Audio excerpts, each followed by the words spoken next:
Welcome to another episode of Working Class. This week, I'm sitting down with Hannah Williams from Salary Transparent Street. She goes city to city asking people what they do and how much do they make. We had an awesome conversation about how to make more money in our careers and some ideas about how to make the American dream more accessible for everyone. It's an awesome conversation. Come and join us.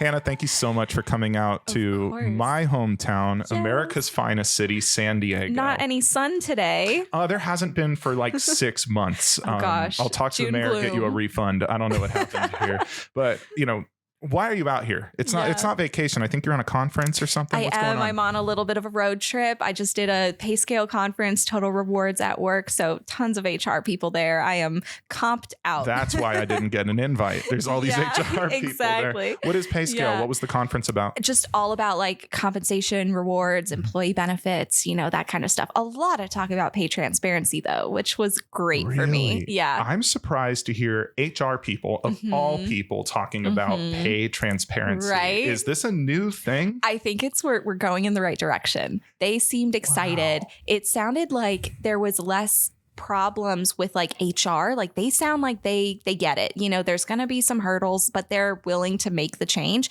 They have pushback from their higher ups. Why do you think that is? What's the point of the pushback? I think that it's a generational thing. The higher ups are a little older and they just don't see the value. And also, they see the benefit in cash dollars. They're able to make money off of pay inequity. So well, wait a minute. You're telling me CEOs have an interest in pay inequity? No, they do not care. Well, really, in all seriousness, what's the motivation for a company not to have pay transparency? I agree. There isn't. Like there's lawsuits at risk. You have the chance of losing your employees, huge turnover. And this is the change that's going in the right direction. People want pay transparency. So it's all positives if you implement the change, negatives if you don't. So I agree. I think that when you try to conceal how much people are making, it's not like no one ever talks. Yeah. People are going to notice that they're not being paid fairly. There's a water cooler for a reason. Oh, 100%. And the whole taboo idea of actually talking about our wages. Yeah. Hannah, how much are you making here? Wait a minute. Yeah, are we going into it? Oh, we're going to get into that in just a minute.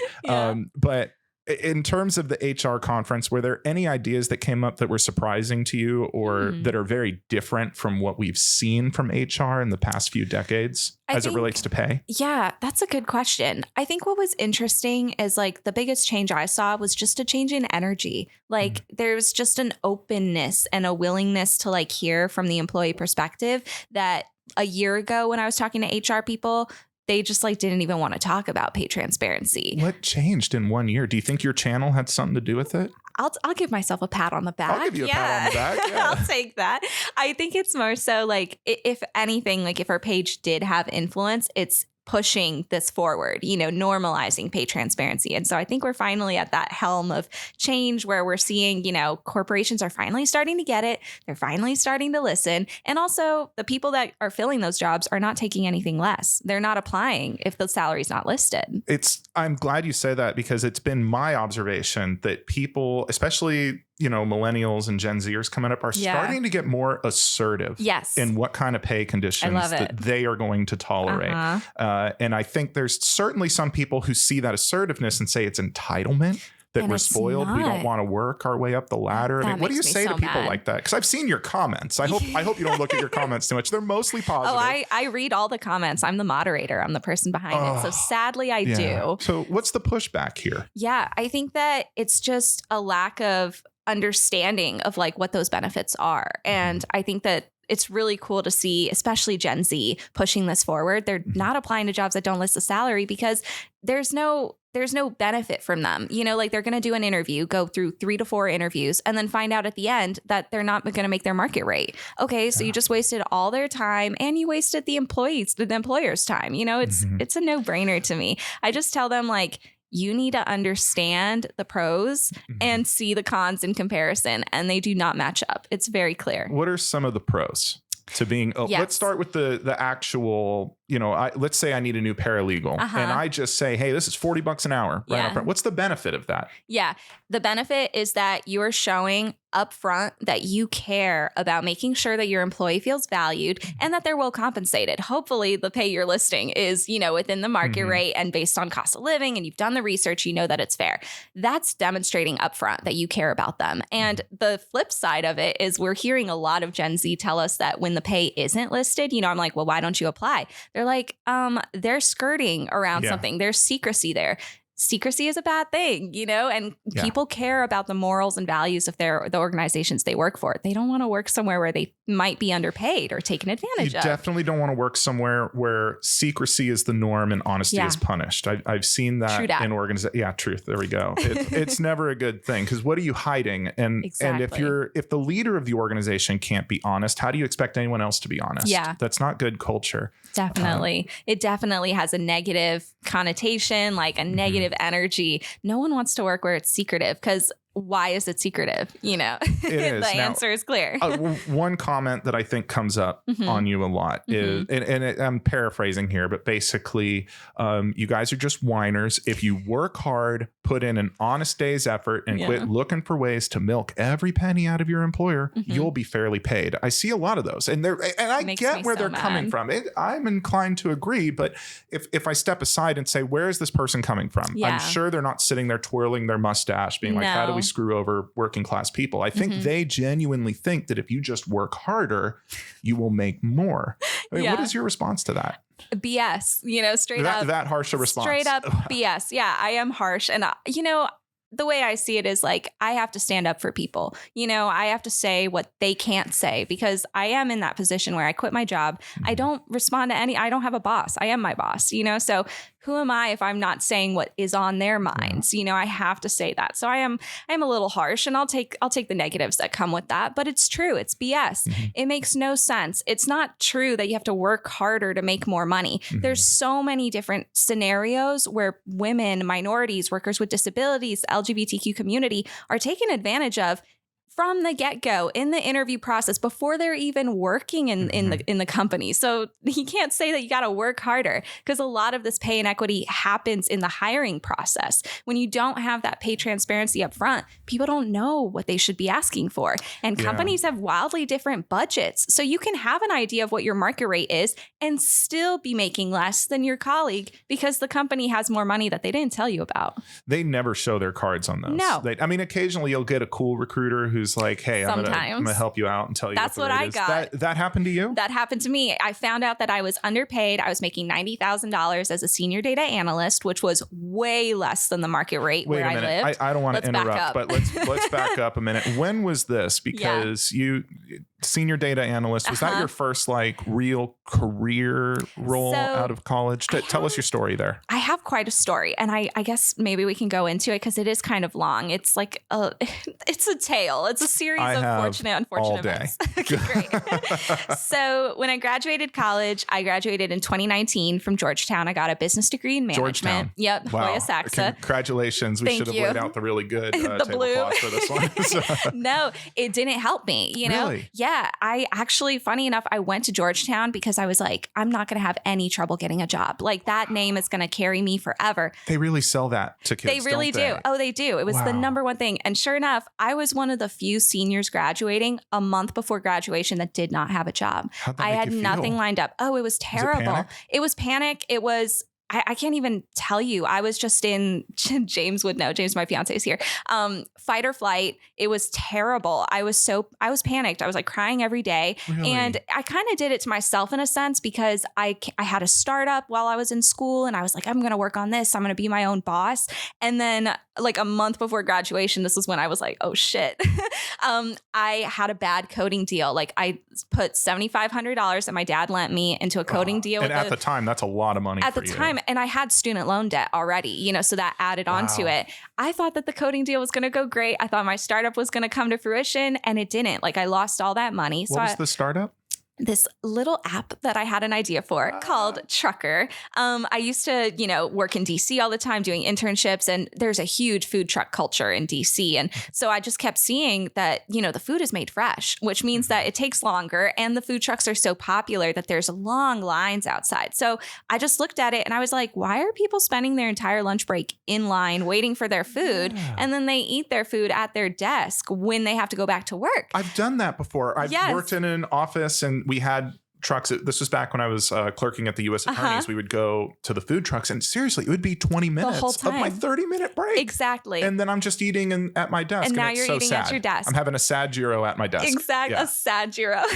Yep. That's exactly what I saw. And I was like, why don't they do like an Uber Eats for this, where you can place your order ahead of time and then go pick it up when it's ready? They have it ready for you. So my lunch is at 12. So 10:30, I'm like, 10:30, I'm placing my order. Yeah. Okay. Yeah. I'm going to go to the bathroom, place my order, and then go get it. And then I get to actually enjoy my lunch break. How did that not take off? That sounds like a great idea. I think so too, right? I'm waiting for someone. Like, I keep talking about it. I'm like, who's going to take this idea? Like, if I say this on enough podcasts, eventually the right guy is going to hear it. Right. And the problem was I had no tech background, right? I was very inept at coding. And so I had to work with a company, and that's where I lost all the money. And I was looking at it as like, I have nothing. I don't have a product. I'm $7,500 in debt to my dad now. A month before graduation, I have to wake up. I have to go find a job. And it was really hard because in Georgetown, especially in the business school, you either go into management consulting or finance. Like, you go work on Wall Street. It's really those two tracks. It's one of those two. Okay. Whenever they had recruiters come over to talk and networking events, it was all those two tracks. And I had no interest in doing that. I got a D+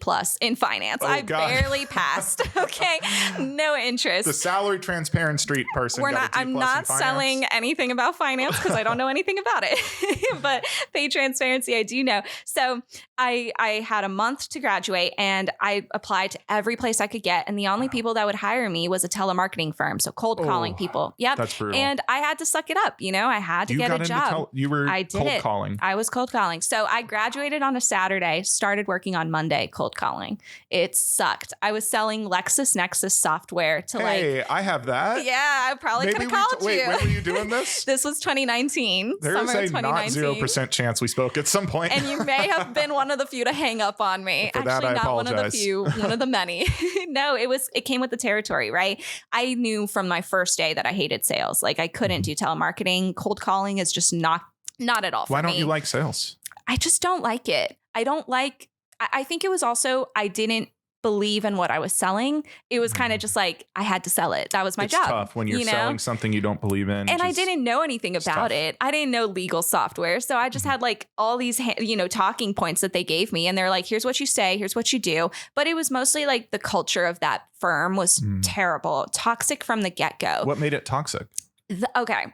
So they had a whiteboard in our lunchroom that would have all our standings. And if you fell at the bottom, you were the bottom 3, you're on the axing. You're on the axing block. Wait. What if the whole team, let's say there's 10 people and everyone has a great quarter? Yeah. Including the bottom people. You're telling me even if they knock it out, those people are out. Yep. So you were always at risk. And if you were in the bottom 3, they would put you on a performance plan, all the stuff. But if you were still there a month in, they let you go. And while I was there, they let people go who were just not performing. And so it was just constantly this cycle of entry-level employees that they were getting who had just graduated, filling in a seat. Spit them out. Chew them up, spit them out. And I remember my manager would literally be behind me on calls while I was calling people. It was terrible. And we would get out. They had this huge drinking frat culture too, which, looking back, I'm that's so toxic. A lot of sales roles have that. There's a lot coming from sales myself. I had a similar role at one point.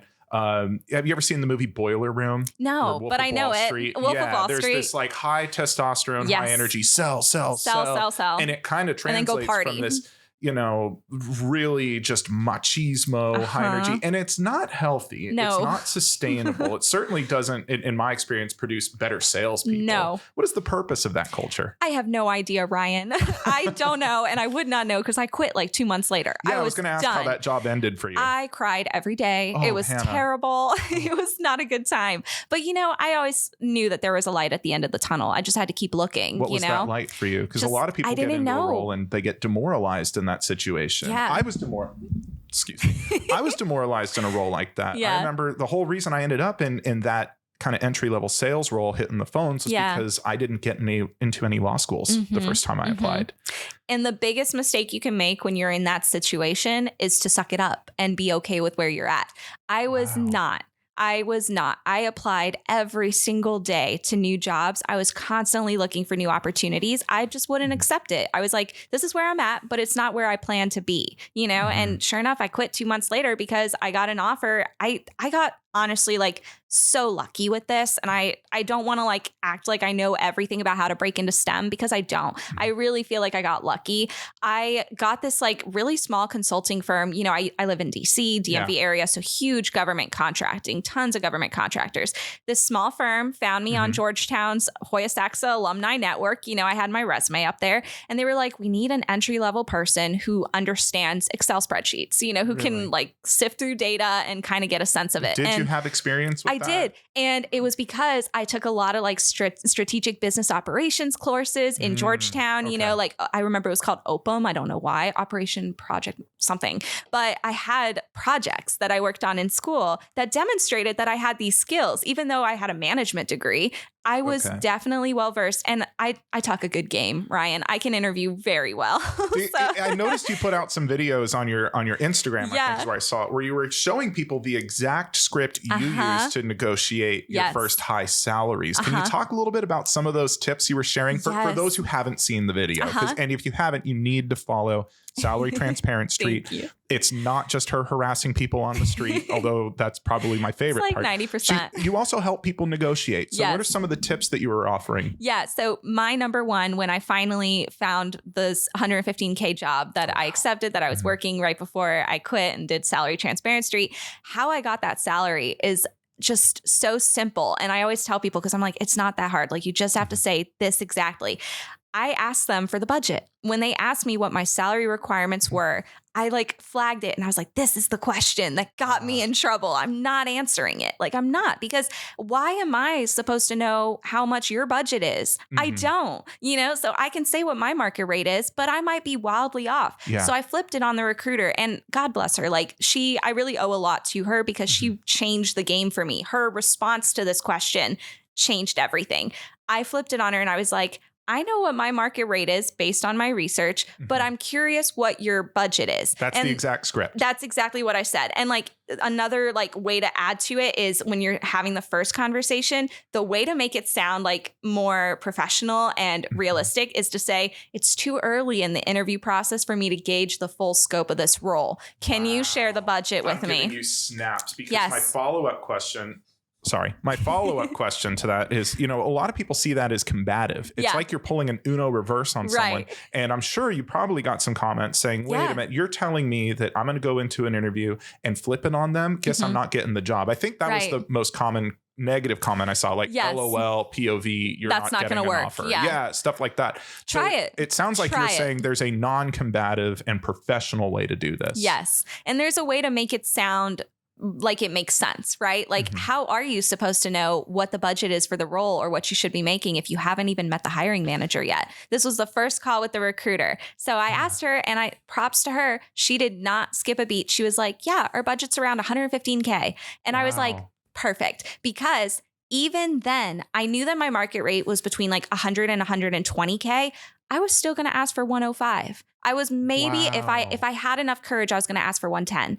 Her saying 115 gave me $10,000 that I would not have asked for. This is why you ask for the budget. Exactly. This is why you do not negotiate against yourself. Yes. That's the best way to put it. Don't negotiate against yourself. Let them give you the number and then you negotiate up or down. Any lawyers listening are going to know this from settlement negotiations. It's very simple. I mean, don't be throwing out numbers out there. See what's even available to you. And what's funny about your approach that I really like, people are so scared that you sound greedy or unprofessional. If you're saying things like, hey, I don't have enough information yet. I have questions. Professionals ask questions. Yes. Amateurs or people who know just enough to get themselves in trouble don't have any questions.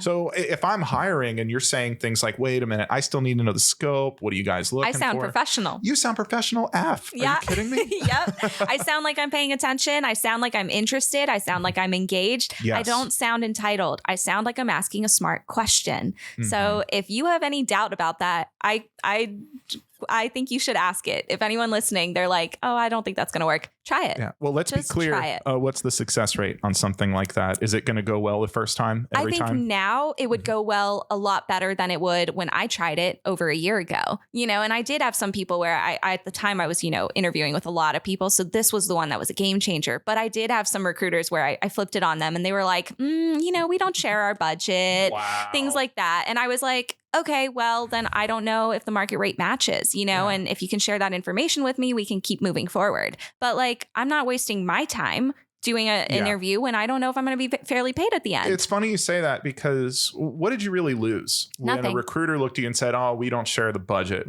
How did that hurt you? Not at all. I saved my time. I saved my energy. And I probably don't want to work for that company either. Because if you don't have an answer to that, you're hiding something. I'm inclined to agree. And I think that's what a lot of people see as the worst case scenario. Mm-hmm. And it's nice to talk to someone like you who's been through it. The worst case scenario is not that bad. No. The worst case scenario is it's a good thing. You don't waste time in another dead end job with the same toxic culture we've been seeing. Get yourself somewhere where the boss immediately says, hey, I have $28 an hour to offer you. Is that going to work? Is that enough for you? And then you say yes or no. Mm-hmm. And frankly, if they offer you 28, you should ask for 30. I mean, come on. True that. I did try to negotiate more. They made me an offer for $115K and I was like, can we like go a little higher? And they're like, no. And I was like, that's fine. It's okay. I'll take it. Well, there's a couple of parts to a negotiation. Mm-hmm. I mean, there's your salary, which you always want to get the highest number. But at some point you hit a cap and they say, look, we love you. We want you, but this is just what we have to offer. And that's okay. There's small businesses. There's people. Other things you can negotiate too. That's where I'm going. What are some other things you can negotiate that can put some more compensation in your pocket, but aren't necessarily a dollar sign? So many things. And I think when people hear salary, they think total comp, but base comp is so much more different. Like the way I see it is I really prioritize base comp because that's money in your pocket, right? Like some of the other things you get that you negotiate for that contribute to total comp are not going in your pocket. They're just kind of like lifestyle. We're putting toppings on the ice cream. Toppings on the ice cream, cherries, all of that, whipped cream. I love cherries. It's fine. Right? So some of the things you can negotiate on top of your base salary are your retirement benefits. You can try to negotiate your 401k match. People think that that is set in stone. You can negotiate for it, especially if the company really wants you and they're not budging on base salary. And you're like, okay, well, I'm going to walk, but I will take 7% For those match. who don't know, what is a 401k match and why does it matter when you're negotiating? 401k match is your retirement benefit. It is so important. Basically, it means that you contribute a certain percentage of your salary, like 7% every single month, and then the company will match it. Sometimes they'll match it up to 50%. Sometimes they'll match it exactly at 7, for example. But most of the time it's 50%. You chose 7, which is a scary number to do math with. Yes. So for easy math, I said it because our 401k match is 7%. That is but the average, That's really isn't it? good. Yeah. I think having my own company now, I can't just walk the walk. I have to talk the talk, or talk the talk, walk the walk. I have to give my employees the same things I'm advocating for them having in their own companies. It'd be pretty embarrassing if you didn't. It'd be terrible. So I pay my employees very well. I pay them a very great market rate. They have great benefits. I think they have 2 weeks of paid time off. Wow. And that's it, not including their sick days or time off, for bereavement leave and stuff. That I just think that's really important. Side note. But other things you can negotiate, like the retirement benefit, the 401k match. You can ask for pet insurance. You can ask for fertility benefits. There's so many things. You can ask for more PTO, more time off. If you only get like 14 days, you can ask for a little bit more. I think more PTO is always a really good thing to do because that is money in your pocket. Yes. But it's money in your pocket. And a day off. Yeah, exactly. It's win-win. It really is. Yeah. And if you're in my state, that PTO, it doesn't go away. Right. They can put a cap on it, but when you leave, if there's any you haven't used, they have to cash it out to you. So it's kind of almost like a forced savings account in a way. That's what I used to do when I used to work in my corporate lifestyle back in the day. I used to never use my PTO, and I don't recommend this. I was just insane, but I really wanted the cash, and I knew that I was leaving the company soon. So I was like, why do I need PTO? I'm going to take 2 weeks off between this company and this company, and then I'm going to get cashed out. That makes sense when you don't plan to be there long term. Right. But let's say you have a company that you really like. Yeah. I mean, don't hoard your PTO. Please do not use your PTO. Always use your PTO. Take time off. Absolutely. Great. I'm really happy that you're here right now because the last time I was on your podcast, you asked me a pretty intense question, and now I got you where I want you. And I get to ask, Hannah, for those who don't know, what do you do and how much do you make? I love this question. I love it too. Let's go. I am the CEO and founder of a social media page called Salary Transparency, and I make $200,000 a year. That is my salary. My company is on track to make over $1 million already in its first year, like a little over its first year. So that is absolutely incredible. Yeah. Congratulations, Thank Hannah. you so much. It is so hard to get to those points. I know that as a founder and entrepreneur myself, the first time you actually get 6 figures for yourself, it's insane. It's really incredible, especially those of us who started in minimum wage roles at some point. That was me. Exactly. I'm a hustler. And then when your business hits the 7-figure mark, you go, oh my gosh, it feels like anything is possible, because $1 million for a company, especially if you start having employees and stuff, it's not that It actually much. does not feel like a lot. And I mean, we're making great money, but I am pretty tight for cash right now. Like I want to hire some more people,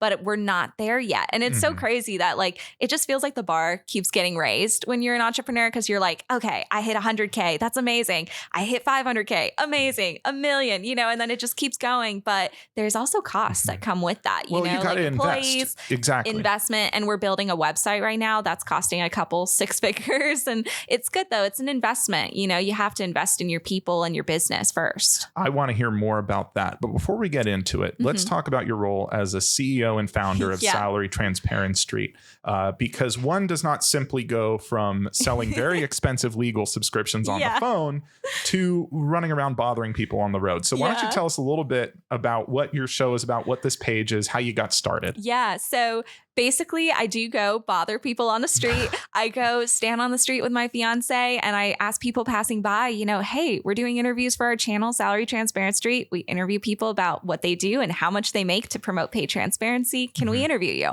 And yes or no from there. And we do an interview with total strangers. Most of the time it's strangers. Sometimes we set them up. I've seen some pages where they're very much obviously set up, but we really prioritize just asking strangers on the street, because you never know who you're going to run into. And sometimes those are the most natural interviews instead of the ones that are set up, which is really interesting. But like our whole mission is just to normalize pay transparency and normalize these conversations, help people feel more comfortable talking about money, but really promoting the value of pay transparency within organizations, that it helps improve productivity, loyalty, reduces expensive turnover. There's so many benefits. It saves your time. It saves the company time. It's just overall a smart decision and something a lot of people need to start doing. We need to remove the emotions with talking about money. I'm glad you brought up the emotions, because, what you do is so unique. To simply go up to a stranger with a mic and say, hi, how much money do you make? How much do you make? That still is shocking to most. I don't know how it is in other countries, but at least in the United States, that shocks the conscience for a lot of Americans. Absolutely. Yeah. Why is that? What are the emotions that come up when people talk about money? Oh my gosh, so many. What I have found,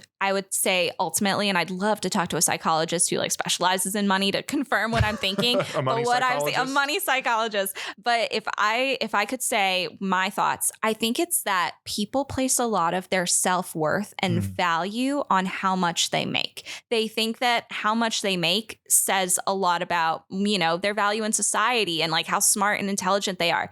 It's not true. Why do people feel that way? I think it's just America. I think it's the value that we've placed. Like when you hear a 6-figure salary, you're like, oh, wow, that person's so cool. And then you hear, someone making minimum wage and you're not impressed. I think that it kind of that reaction is evoking something on those people, and then they feel like they're worth less or worth more. You see the people that make a lot have egos. Ascribe their self-worth to. I think is that an American thing where we ascribe a lot of our identity to our careers? Yes, I think so. I think it's an American problem, because overseas, what I hear a lot when people are like, you shouldn't ask people how much they make, it's more so a cultural thing.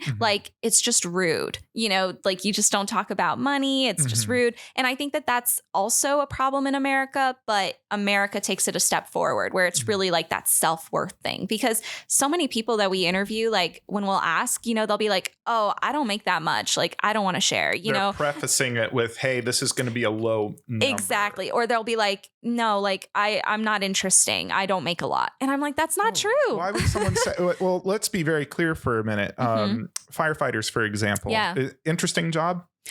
Very interesting job. Very important job. Many of them don't make a lot of money. And they do not make a lot. Some do. You know, if you work in LA City Fire or Orange County Fire Authority, you can make six figures as a firefighter. Not. But most firefighters are volunteers.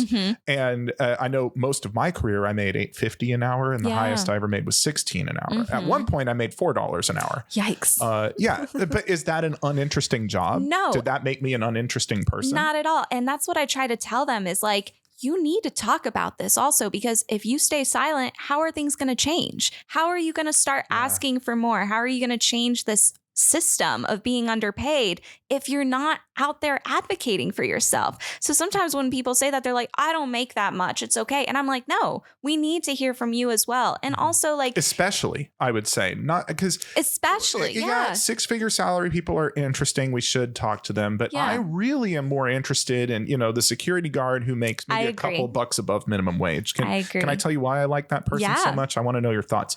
I feel like for a lot of my 20s, I was trapped in very low wage and minimum wage roles. And I could not figure how to get out of that cycle. It felt so hard. It felt like I didn't have the right last name, or I didn't know the right people, or I didn't have the right major, and nothing could get me out of it. And it's lonely. It feels lonely. And when you interview someone, and let's say I know the minimum wage in their state's $12 an hour, for example, and they say they make 15. I want to hear from this person, because it sounds like they've taken that first essential step. This is a very special person to talk to. They've broken out of the minimum wage. At least that's what I think about someone. What are your thoughts? Who are your favorite people to bump into out there? I love interviewing people that are making like minimum wage, you know, hustlers, because I think what's important to show is not everyone makes six figures. Like, you know, when we interview people in DC and they all make six figures, it's also important to understand cost of living, and that six figures in a high cost of living area does not go as far as six figures in Kentucky, for example. And so they're also few and far between. The majority of people are not making that much money. They're making under 50K. It feels like it's the majority when you scroll Instagram. Exactly. It's easy to feel like you're behind or a loser. You scroll. So, another 28-year-old in his Ferrari. Oh no, but that's not real life. It's not real life. And that's why, like, when we interview people that are making a more average salary, I really want to hear from them, because they are the average American. How are you making your money work for you? What can you share that 90% of the people watching this video would actually learn something from, that they can implement into their daily lives? The six-figure day trader saying, oh, go download FX or something, you know. First of all, I go guarantee he's got some kind of promo link in his bio. Exactly. And it's like the majority of Americans are not making that much money, but there are ways that you can learn, you know, maybe a new career or something to do with your 401k, a way that somebody helped break the cycle. Those are really interesting interviews for me. I love those. And Hannah, you've traveled all over the U.S. I think we're over 20 states now. Really? Yeah, over 20. So you've done this for 2 years? No, a year. We just passed our year. April 16th, 2022. Happy belated company birthday. Right? That's incredible. You know, that's the longest job I've ever had. Really? Yeah. Why did this last so much longer than anything else? Because I love it. I'm not changing it. Yeah. Is every day awesome and fun? No, but there's highs and lows, you know, one of the things I like to talk about, I think people think we have the dream job, and we do. This is my dream job, but there's always, pinch me. Yeah, there's always cons with something that's great, you know, and being an influencer / content creator has a lot of cons that I didn't think about when we first started. What were some of those cons that might have surprised you? So in your 9 to 5, you have a manager, right? You have a boss. Usually when you get feedback from them, like any type of critique, it's very professional, you know, and it happens maybe once a quarter where you have your check-in with your boss and they tell you, you know, you got to work on this, you got to fix this. Being a content creator means that every hour you have unsolicited, usually unkind feedback about your work. And like, my work is my baby. Yeah. Like it's my baby. It's my child. I care so much about it. So it's like, it hurts more. It's harder to wave off, you know, because it's something I care about. It's not just my 9 to 5 where they're like, you messed up this cell. And I'm like, okay, you can fix it. Like, you have the money. Like, I don't have a personal connection to this. Exactly. But I do have a personal connection to my page, and I am the moderator. Like, I don't have a social media manager. So I do go through every single comment, and it's a torture, but also I really feel like I owe a responsibility to the people I interview, because some people say some horrible things things about others. And I'm like, so uncool. These people that I interviewed did not ask to be harassed by, terrible people on the internet. They're trolls. Trying to help you. They're trying to help me, and they're helping a lot of other people by being transparent. And if you have people saying like terrible things about them, how is that going to encourage other people to be transparent? It's not. We have to fight that culture. Yeah. And it's all, and at the end of the day, we're trying to help each other earn more money and survive. Yes. I got a couple of questions for you here. The first question, having gone to 28, 20 or 28? It might be 28 at this point. I've lost count. I've lost count too. Everywhere. I tried to figure it out before and I was a little rushed. Yeah. Is opportunity equal across the United States? No, not at all. You didn't even think about that. No. Yeah. Why not? It's a no-brainer. I mean, the highest salaried people that we interview usually all look the same. They are white. What do they look like? White? They're white and they're men, or they're white women. White women also are high earners, but it's definitely, the discrepancy is ridiculous. I was actually just talking about this an hour ago that I hate interviewing women in tech because the salaries are so different from men to women that it just kills me. In the same sector. Like data scientists and stuff. Okay. So, there are all those connotations and factors that come in that means that someone, in a data scientist in one state might make a lot less than someone else in another state. But typically, like, I'll interview a guy who's a data analyst, data scientist, or a software engineer, and they will say without hesitation, their salary is like 200 plus or something. Yeah. And they'll be like, yeah, I'm underpaid, but it's okay, yada, yada. Then I'll interview a woman, and we just interviewed one in Chicago who had just got a raise after asking for more. She made $100K. That's a high cost of living area. Yes. By the way, $100K in Chicago is not the same as $100K in, Oklahoma, Iowa, Idaho. Yeah. Even Florida, honestly, even though Florida's gotten quite a bit more expensive recently. And every time I hear them say it, I just you want to still be supportive, and who am I to say you're underpaid? I don't know the full story. But it kills me. You're doing a great job gathering the information and just putting it out there. Thanks. And as a labor lawyer, it's hard for me to see those things because I have a little bit more in my arsenal. Yeah. I know that unequal pay for equal work, that certainly looks like a Title VII violation. Yeah.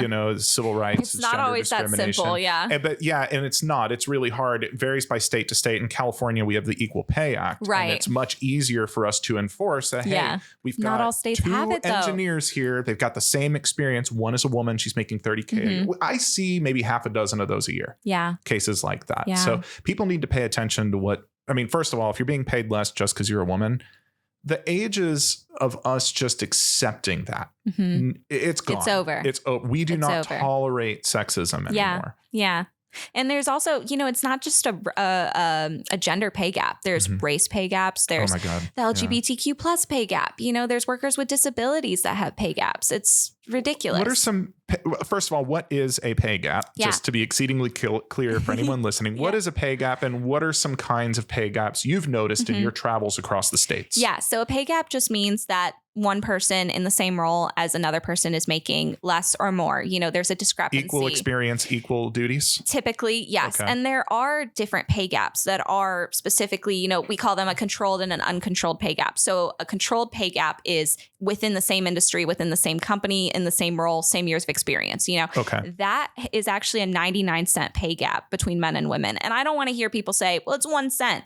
It's still a pay gap. It's still a pay gap. And also to remind you, that is the average pay gap of all the women, all Averages the races are tough. And when you break it out further by, minority, race, gender, all these things, it keeps going down. And so then an uncontrolled pay gap is just in general, comparing apples to oranges, men to women and stuff. That one is 83 cents. And it goes down to 53 cents for a little bit recently. I didn't mean barely. to interrupt you. No. But I wanted to bring that up because so many people point and say, look, it's getting better. What are you so upset about? No.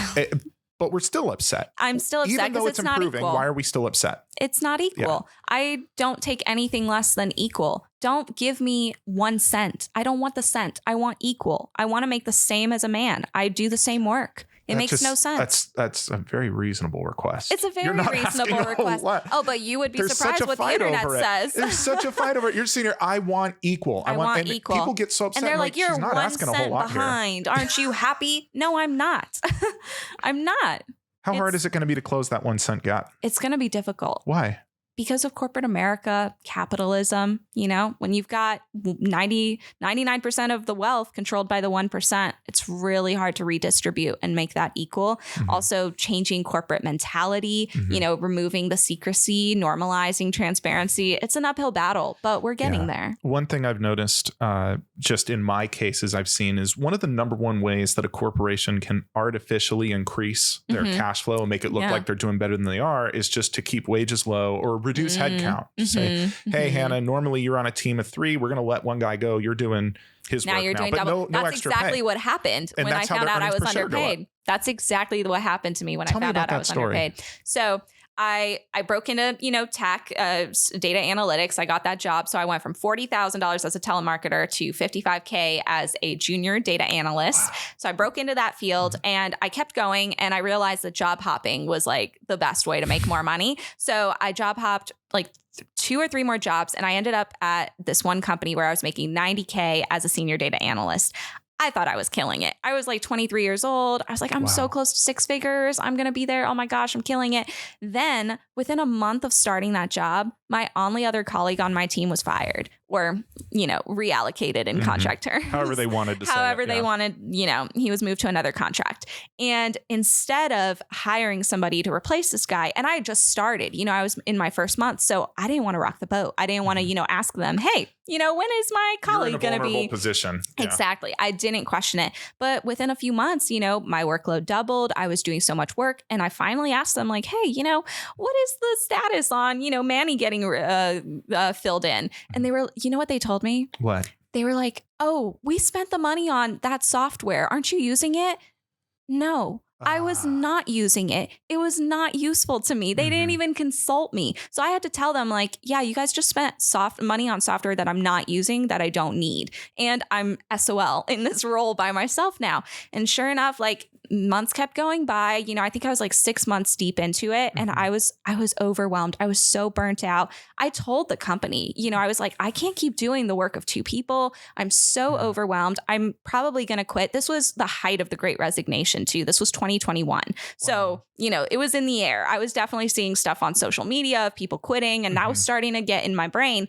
And I started wondering, am I fairly compensated? Because keep in mind, up till this point, I had never negotiated my salary or done my market research. This was so recent. And you're saying this is the first time. Was it the discomfort of having to take on the extra role without any compensation that motivated you to start salary transparency? It was literally that I was making $90K supporting 3 teams. And I was still making $90K supporting 6 teams overnight. Is that almost precisely 100% increase in your job responsibilities? I definitely needed at least $50K more because I was the top senior data analyst there. I didn't have a team anymore. I was literally supporting data analytics for 6 different teams that I believed all required their own data analyst. That is so, just as a business owner myself, and granted, I have a small team, and each employee I have is precious to me. Yeah, they're all essential. I mean, I don't know if that changes when you get bigger. I think you should always view each and every person as an essential member of your team, because they're going to notice when you care. Yeah. We do not add responsibilities without discussing some kind of raise. Just yesterday, I was talking to one of my people, and I'm not going to say her name just for privacy, but we're going to have her supervise another person, and that's going to come with a raise. We're going to talk about it either later today or tomorrow. Yeah. That's being a responsible business owner. Because you're going to burn your people out. Yes. If first of all, and they're going to resent you. Yeah. I did. And sure enough, so I finally looked it up, because I didn't have a Work 101 course in Georgetown. I went to friggin' Georgetown, and I did not know about salary negotiation or market research. They don't teach that at these elite, I'm doing this, they don't teach it anywhere. And so I looked it up. I went like 6 pages deep in Google looking for my market rate. And I found out I was underpaid at least $20,000 to $25,000, not including the fact that I was now doing double the work. I was underpaid in my first role, like the first job I accepted. Typically, that's an easy opportunity for the employer to underpay when it's someone fresh out of school. They know you're a little desperate. They know you're inexperienced, and they figure that they can start you low with the promise. They put a carrot out there, and they say the promise that it'll go up. Oh God, if you're in a job interview and you ask how much does this role pay, and they say, well, you can make up to Red flag. That's red a flag. major red flag because they're probably promising some unrealistic quota or sales numbers to get that you in you're never going to hit. It's like when you would do those fundraisers in elementary school. And remember this? This was our first introduction to a pyramid scheme. They're like, yeah, you sell 200 magazines, you get a pizza party for your class. Like, wow, 200 magazines and I get $14 of hot and ready. That's how it starts. You know, that's how it starts. But yeah, so I tried to do my market rate. I found out I was underpaid. I wrote like this really concise letter with all my market research, all my sources. I included like all the value I brought to the contract. I did things by the book. Like I did things based on what Harvard Business Review, you know, says in their article to do. Where did you find out this methodology for finding a market rate? Google. Can you? I just looked it up. Give some pointers on how someone actually does this. It sounds like magic. I literally Googled how much should a senior data analyst make in Washington, D.C. And I went 6 pages deep in Google and I went to every single valid data source I could find. It was really hard, you know, because a lot of the data out there is aggregated. It's not, you know, raw data. And so it's really hard to compare yourself to an aggregate. So it took a lot of time, but I knew that I was underpaid, brought all this research to them. And my company like gave me the runaround for 3 months. I had to keep emailing them every week. Is there any update on my request for a raise? Is there any update? And then eventually, I don't know why they gave me the runaround for 3 months, because eventually they came back and they were like, you have to be with the company for 1 year before you get a raise. And even then we don't give out more than 3 to 5% at any one time. Yeah. And I'm like, you could have told me that when I asked. For those listening, my jaw dropped. Yeah.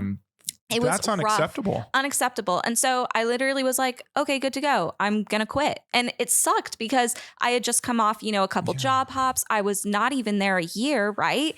And so it was a really tough situation to be put in because now I was looking for another job. And I did have some pushback from people who were like, why are you leaving? And how are you supposed to tell them? Why are they pushing back? You made it very clear what you needed to stay. They didn't give it to you. In my mind, it makes sense that you're going to leave. Why are people telling you that's bad? Because you're not supposed to leave a company within if you haven't been there longer than a year. Why not? Because it makes you look bad. What if according to recruiters? That's what I say. That's what I say. I think it's so stupid to hold stuff against job hoppers. There's always a story. It's not always about money. It's usually bad management or the role is different than what you had initially signed on for, which is exactly what happened to me. And also I found out I was underpaid and that's unacceptable. So I started looking for the other job. I did that magic trick where I asked them about the budget. They told me 115. Sure enough, they gave me an offer. A couple weeks later, I accepted. And you want to know what the company told me when I put in my 2 weeks notice? What did they say? And remember, when I told them I was underpaid and I asked for my raise and I was asking for like 105, 110, still under my market rate, right? They were like, no, we don't have the budget. Like, we can't make that happen. I'm so sorry. We can try to like put you on another budget, on another contract that might pay a little bit more, but you have to commute, you know, yada, yada. When I put in my 2 weeks, and this was the moment where I was like, so mad. It was through a screen, but I swear I might have thrown something if it was in person. My manager told me, name your price to stay. Wow. And I looked them dead in the eye on the camera and I was like, F that in my head. I'm leaving. You could have given me my market rate months ago when I asked and I would have stayed. I loved that contract. I already named my price. I already named it ago. And you didn't give it to me. And now I quit. I'm not desperate. Now I quit, put in my 2 weeks and now you want to pay me my market rate? Go screw yourself. Like, I'm not staying. And I talk down about that company any opportunity I can. Sure enough, I saw that manager quit like two months ago or something. So I was like, yeah, they probably couldn't find his raise in the budget either. Right. Not until he quit. Yep. And so I accepted that job and I loved it. I really loved it. I loved it till I quit. I had a great team. I had great support. It was a dream come true. So I'm glad I advocated for myself. It took a little bit of time, but I got it. And then I couldn't shake what had happened to me. And I was like, we need to normalize pay transparency. And here we go. Salary Transparent Street. Do you remember your first interview?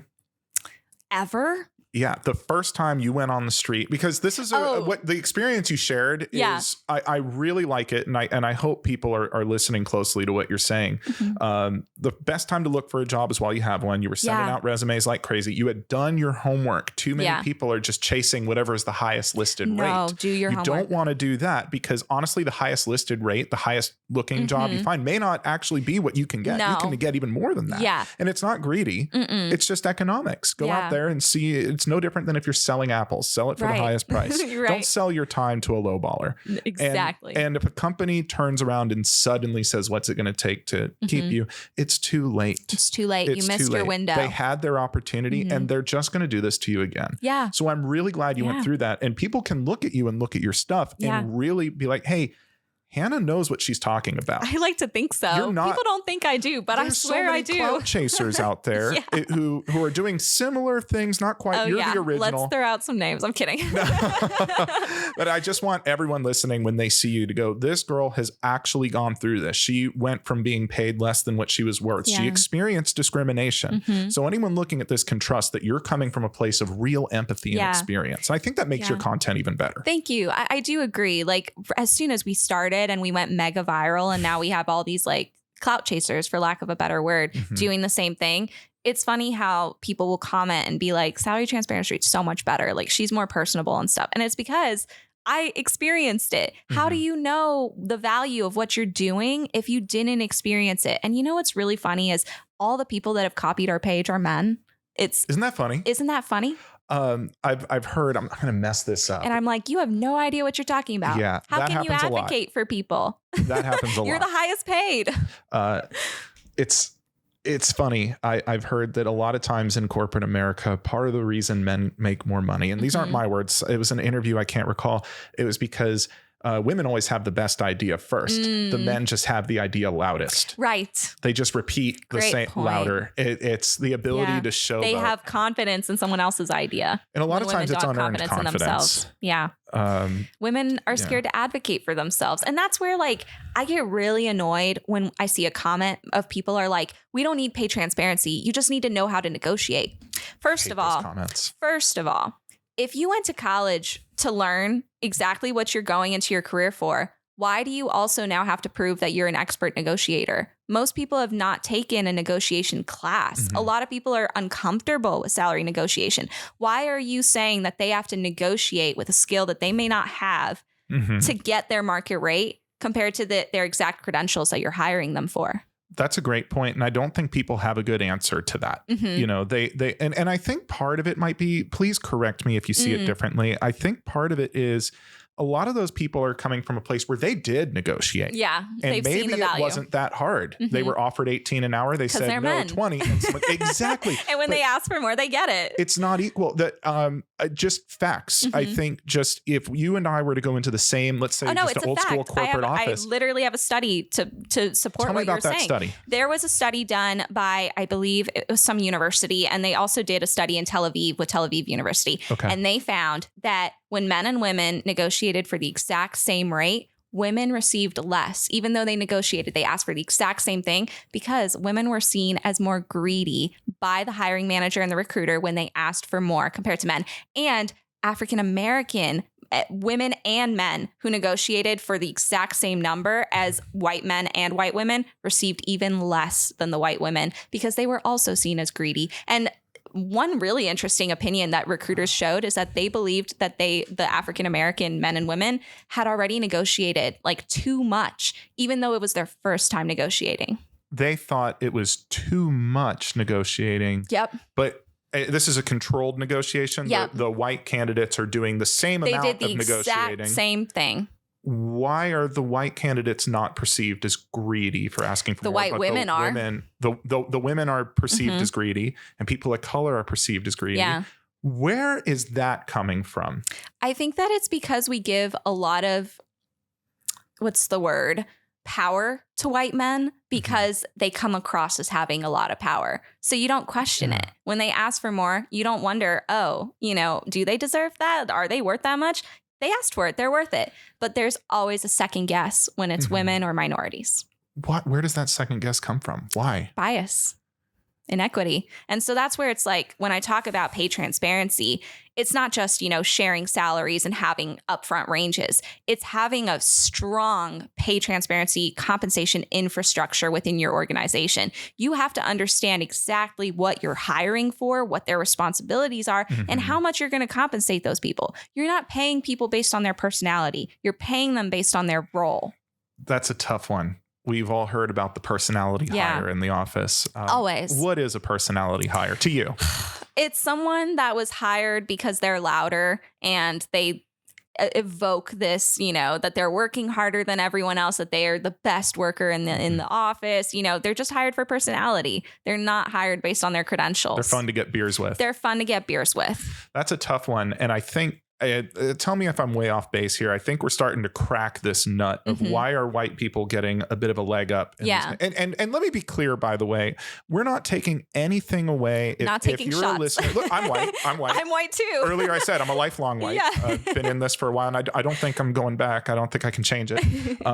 But I recognize that this thing I cannot control, that I've had my whole life, that I didn't ask for, it does give me an advantage. Absolutely. It does. Yeah. And I feel it. Same with genuinely feel it. I walk into a room and I know that if I wear a suit, immediately I get credibility. Absolutely. And I know it's not fair, but it doesn't mean I'm a bad person. No. I didn't ask for that. So if anyone's listening, that's where pay transparency comes in, because I feel like white people, and what's really frustrating to me is the people that run away from me on the street are white men in suits. And I'm like, you have so much power to help people. It's this elevator that you take up to the top and you choose not to come back down and bring people up with you. You want to stay up in the penthouse all by yourself and gatekeep. That's not how you help people. You think it's gatekeeping? Absolutely. I think it's people feeling like they have a secret, like a way in, and once they share it, they'll make less because they gave away the cookie. And I'm like, you're not going to make less. You're going to help other people make more. Let me push back. Yeah. Because I pay compression. I just, it's funny. In preparation for this, I did look at a lot of comments. Yeah. Great way to start. That's where you see all the dirt. My sense is, let's take someone like me for it. I'm going to open myself up. I am the CEO of 2 companies. One of them is a law firm, and I am by far the highest compensated person in that law firm. You should be. You own it. I should be. Okay. So what do I have to fear by, I have 2 employees of mine in this room right now. What do I have to fear by letting them know how much money I make? What is the drawback? Nothing. What if I make 10x what they make? You own the company, though. Does that really make it fair? I think it depends. You have to have a realistic look. 10x is a lot. It is. And that's not even the average in America. What's the average CEO Oh make? my God. It's like 300. It's like 300. Yeah. I'm going to look at I do not make 300 times what you guys make. Not even close. Just clarifying. I wouldn't even be able to sleep at night. That's impossible. And that's where I think we have this employee corporate responsibility, especially as entrepreneurs, and where I take a lot of pride in making sure that I do an equitable structure within my corporation. So I make $200K. I'm the CEO. James is our cameraman. He makes $65K, and our executive assistant makes $80K. That's not hugely different. 80K to $200K is not 300 times. I think what I see with my salary, I just can't even wrap my head around the millions of dollars that people are making, because my dream salary, I thought I wanted to be a millionaire and I wanted to make all the money. I make $200K.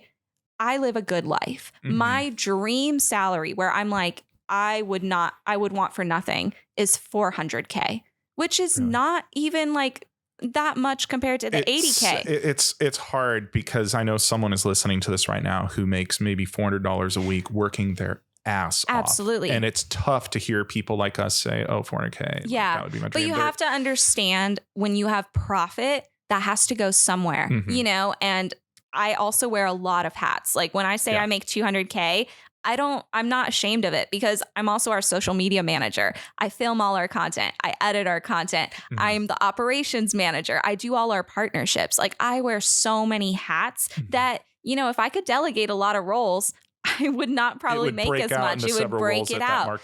Yes, exactly. But I wear all the hats. So I do deserve to make that much. And I'm not putting all of it in my pocket. I reinvested in my company. I reinvested in my people. But when you have these CEOs that are making millions of dollars, and they're just, what's the word? They're figureheads. Yeah. They're the board of advisor representation. They do not call the shots. Bob Iger, I don't care. You are not working that hard to make. For those who don't know, who is Bob Iger? Disney CEO. Is he the new one? There was another Bob. I think there's been a changing of the guard, but why do we have an opinion about Bob here? Because it disgusts me that they bank so much. They make so much. And from my perspective, I know that $400K is like a dream salary. I'm rich at $400K. Mm-hmm. What do you need millions for? And you're not wearing all the hats that I am. You know, you're just a figurehead. It's not responsible. It's not equitable. It looks wrong. Like, it's just this 1% controlling like 99% of the wealth in America makes me sick. It's the hoarding. It's the hoarding of wealth. Because at some point, I'm sure, you know, my own staff would look and say, hey, I know Ryan's, you know, making pretty good money. I don't make millions. But you probably deserve it. It's proportionate. There comes a point where, like, when is it enough for you? That's a good word. When is it enough? Yeah. When is 1 million, not 2 million, 3 million, 4 million? And that's not even what these CEOs are making. I mean, oh my God, it's multi-millions. At what point is it enough for you? And there's never people listening to this to say, well, you guys are just unmotivated. You don't know how to be a killer. No, you don't work hard enough to make millions, because I work 80-hour weeks. Like, and I'm not making millions. It's not an effort thing. It's not an effort thing. I want to bring up a point here. I want to know what you think about this quote. I unfortunately, for some reason, I get a lot of entrepreneur pages in my algorithm, and I like them. Sometimes they're cool, but a lot of them, they're just so douchey. Talking out their ass, one of them is a quote. It's always a picture of Leonardo DiCaprio on Wall Street doing one of this, looking all tough. I'm so sick of that. And then there's a quote, and it says, "You are paid in proportion to the value of the problems you solve." Have you seen that quote before? I haven't, but that sounds like BS. That's Why like does it sound corporate like BS bro. They put a picture of Leonardo DiCaprio. Why'd you put Leo? Wolf of Wall Street. I don't know. All those pages are the same. They're like, oh, I love white men. Like Wolf of Wall Street. I think that that's not correct. Like, it doesn't matter about proportionate. Also, I would love to hear what the proportion actually is, like with their salary compared to all their employees, because I'm pretty sure this might be wrong, but I would say they're probably making more than a lot of their employees combined in their bonuses alone. Oh, yeah. And so that just makes no sense to me. We just saw all these layoffs. If they had given up their bonuses, their holiday bonuses, they probably wouldn't have had to lay off all those people making under 60K at their company, making their company work, like making all the gears turn, all the wheels turn. It's disgusting to me. This episode of Working Class is brought to you by Centurion Trial Attorneys. That's right. This is my law firm. I'm the founder. I am the CEO. We fight for workers' rights, and we represent victims of serious car accidents. If you're in the state of California, just dial 888-CALL-RYAN or fill out a link in my bio. And if you're out of state, I've got a lot of wonderful friends I can refer you to. Again, Centurion Trial Attorneys. This is the real deal, folks. This is my law firm. Give us a call if you need help. Why do you think there is this relentless push by corporations, especially in the past year? They're reporting record profits. A lot of them are. Some of them aren't record, but pretty high. We're seeing decent revenues. And they keep saying that they lost all this money. Yeah, they're still laying people off. Why? I think that they're probably doing to a lot of those employees what happened to me. They're laying people off so that they can save some money and look good to their board of directors, save some costs. And then they're putting on more work on the people that are staying behind. And then they're like, oh, you know, it's a low point. You know how business goes. We'll come back up and then we'll hire people. Those people are going to be suffering for months, making probably below the livable wage where they live. And for what? So a CEO can make more millions? Sometimes it seems to me that it's not always the CEO. There's another more sinister thing here that I don't know what we do. Well, not even the C-suite, shareholders. When we look at, for those who don't know, a long time ago, I wrote a book called The Dividend Hunter. Just as gotta read it. It's basics. It's just about value investing. That's important. All we need is the basics. Oh, absolutely. I think anyone can do this and become a shareholder in companies themselves. Yeah. And fun thing, just quick sidebar. One of my favorite birthday gifts for relatives is I buy them shares in that's a great gift. The gift that keeps on giving. Yeah, especially when they're young and it's like, hey, I got you a share of this, got you a share of that. It's a great gift. But one thing that these companies need to have high dividends, high return for their shareholders, who ultimately, that's the problem with capitalism that doesn't get talked about enough.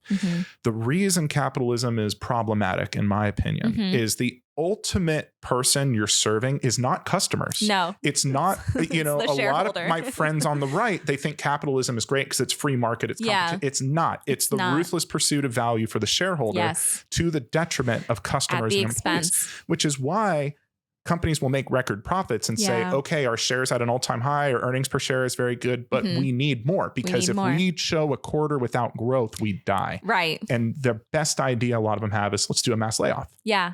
And save that some money, way and our now earnings per share goes up, and look, we're growing. Earnings per share. Yeah. Is that sustainable? No, and it's not a smart business decision. I don't know why leadership would make that choice. I would not. You're shooting yourself in the foot, because now you look bad in the media, and pages like mine are happy to call you out and show how bad of a company you are. But also, like, how are you going to get new people applying for that job when you just demonstrated that you have no loyalty? It's not a safe place to park. You demand loyalty from your employees, but don't show it back. I'm so sick of the word loyalty. We need to get rid of it in corporate America. We can replace loyalty with guilt and manipulation. Guilt and manipulation. It fits just fine. Exactly. It's the same thing. It's ridiculous. I've seen that, I'm not particularly proud of this, although I'll say everyone deserved it. I've sued a lot of companies. Good. They probably deserved it. They did. Listen, you don't end up on the wrong end of me without doing something pretty bad. Because we don't do frivolous lawsuits. We look for wage theft. We look for harassment, real harassment, discrimination. We try to right that wrong. I see a lot of companies, especially mid to smaller, where when an employee wants to leave because they're being treated bad, the owner might say, well, what am I going to do without you? Yeah, guilt tripping. You're going to leave me all alone? They did that to me. That's what they did to me. It's so crazy. It's like, wait, don't twist this around. Yeah. That's so toxic. You got to take care of me too. I got to pay my bills. We're all a team, and you got to watch out for your teammates. And that's something that I think gets taught, a lot of veteran owned businesses I think are pretty awesome. Yeah. For absolutely. That, because they develop that team mentality. They really value team mentality. Yeah, for sure. Do you have a team mentality in your companies? I do. I love my team. We're actually going to Portland next, and I'm going to go meet my executive assistant. Yeah, she lives out there. So, I will say one of the things we just had kind of like our first experience with, like, shit, what do we do? Looking at a profit, versus a cost, loss scenario. We got approached by a talent agency who was like, yeah, we're going to take over your email. Like, we'll do all your management, all your operations, which, red flag. First of all.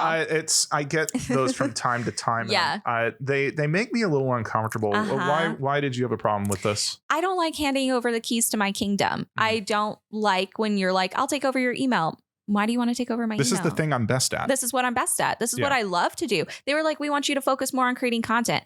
I'm an entrepreneur. You're making content right now. I'm making content right now. I can do content in my sleep, but I also want to run my company. I'm the CEO. I don't want someone else, making decisions for me or sifting through emails and seeing whether that's important or not. That's the decision I make. But so it was kind of already a red flag, but this was a big major agency, so basically my executive assistant who makes $80K does my email. She checks my email. She takes care of all the things I don't want to take care of. And I was looking at someone who was saying, we don't charge anything a month, but we take 20% of the brand deals we bring you. So I could either go with this company that is way cheaper than my current employee, or I keep working with Holly. And she's going to hear this and hate this. I'm so sorry, Holly. But I will say, I decided not to work with I just said their name. I decided not to work with that talent agency, and I kept to Holly because I'm not going to let my colleague down. She's been there with me for the past few months through thick and thin. She has demonstrated her loyalty to the company, and I'm going to demonstrate it right back. She deserved it.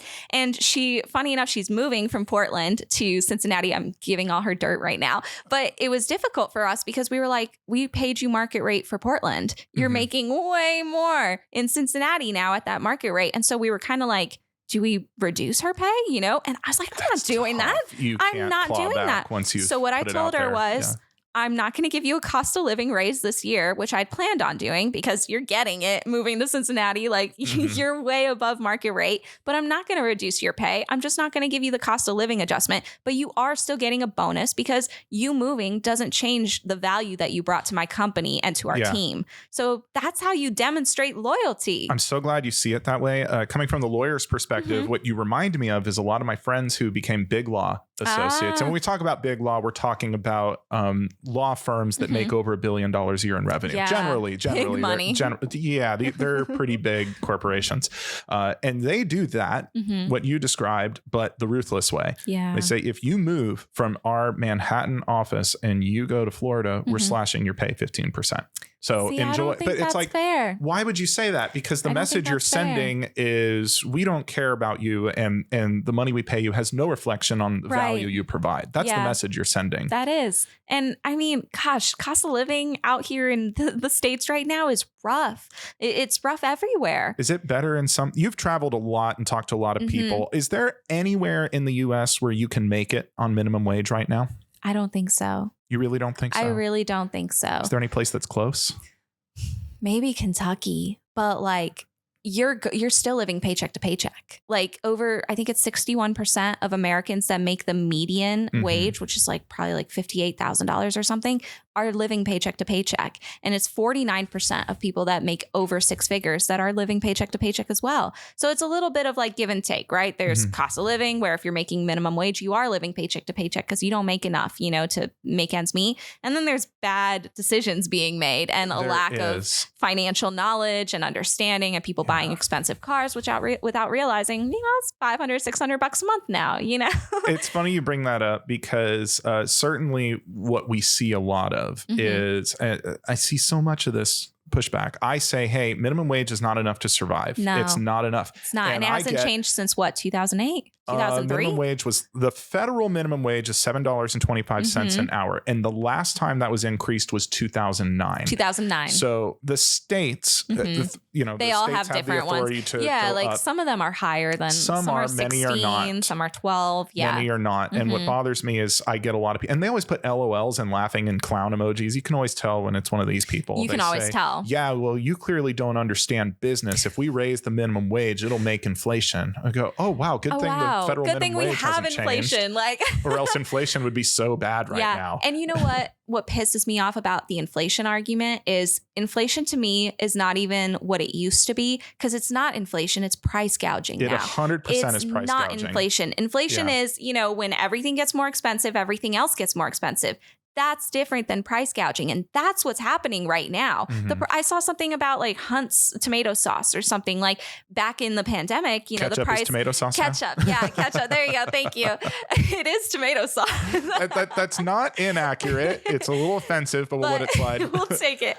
The cost of tomatoes had gone up during the pandemic. So they raised, the price of their product. Makes sense, right? If it's more expensive, you got to raise the price. Not going to get mad about that. I get it. The price now of tomatoes is less than it was pre-pandemic, and that price has not changed on their bottles. So they're just keeping that extra margin. They're just keeping it up. I saw another video that said like the price of a Filet-O-Fish at McDonald's now is the same price as a large fry.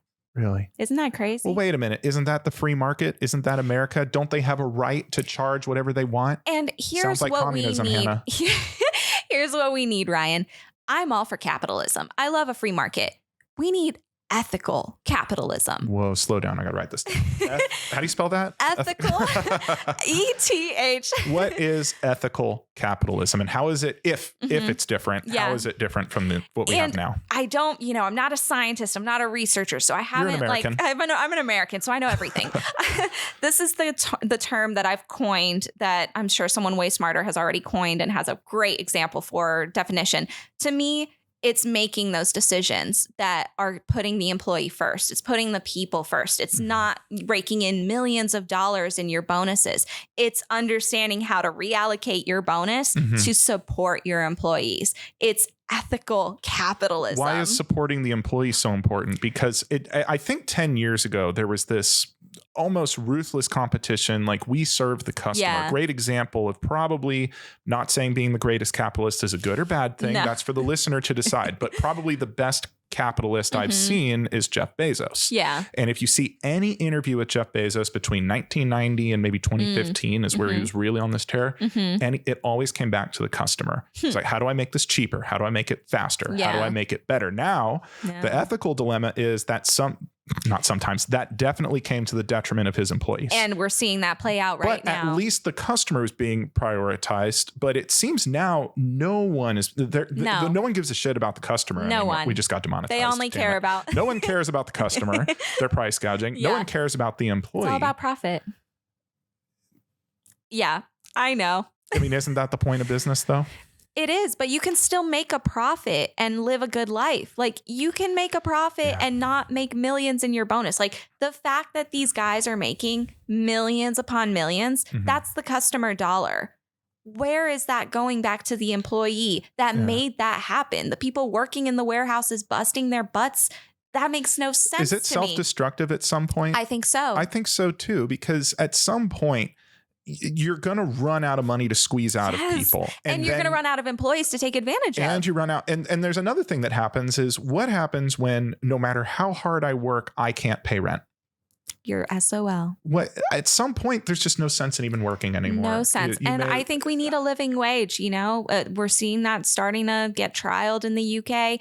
I don't know how it'll go here, but I think it's insane that a lot of people. Do you mean universal basic income? Universal basic income. Yeah. Universal basic income. Yeah. Because I'm traveling around the world, the country, and I'm not seeing people making enough to survive, to make their rent, to make their, loan payments. Has it always been this way, or is this relatively new? I think it's relatively new. I mean, it's also like poverty. I mean, we haven't even touched on the housing market crisis, and rent. I'll tell you a funny story. So when we were in the midst of COVID, the panini, the panini. What is the panini? The pandemic.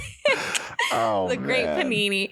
My fiance and I, we lived in an apartment building. We moved because, our lease was up and it was the midst of the panini. So they, all these housing apartment complexes in DC had no one in their complexes because people left the city. They were empty. So they were empty. So they were giving out these great deals, really cheap rent. We got 3 months of free rent, and our rent was like $1,600, $1,800, $1,900, I think, which was that good. Is killer for a major metro area. Yes. But it's so funny because I'm not saying it's good. I can already hear I'm not saying it's good. I'm saying for what we have been seeing. For what we've seen.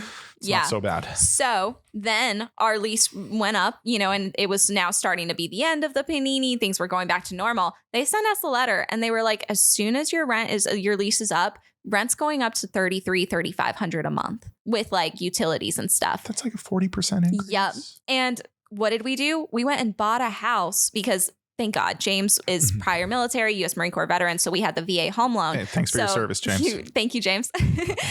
So we were able to get oh my God, our house was $605,000, which when I tell you that is a bargain for where we live, you cannot find a house in our neighborhood for under $1 million anymore. It's such a shame. It used to be. But our mortgage is cheaper. Our mortgage is like $3,300. It's cheaper than the rent. It is cheaper. Isn't that insane? Well, the hurdle is getting that down payment. Right. The down payment's the hardest. One more freaking TikTok of some guy being like, oh, you're throwing away your rent money. It's like, oh my God. Where's the $100,000 that I need to buy this? That? Yeah. People know that it's better. It's the barriers to entry are the highest I think they've ever been. And then you can't live in the city anymore because rent is equivalent to what a mortgage costs, and none of us are able to buy houses anymore. And now employers are pushing back on work from home.